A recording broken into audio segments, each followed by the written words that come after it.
Hello guys, galing nga pala kami sa Camp Janhay.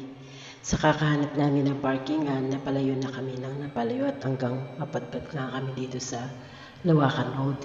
Kung sa Manila ay may Valete Drive, dito naman sa Baguio may Lawakan Road. Ito yung sinasabi nilang pinaka nakakatakot na daan ng mga motorista.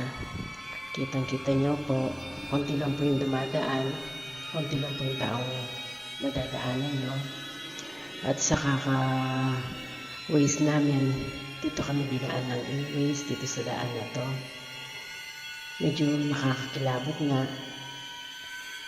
At yung nakakatakot na part dyan is yung pataas na kami. Dito na yon.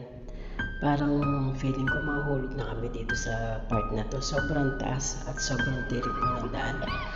At thanks Lord, okay naman.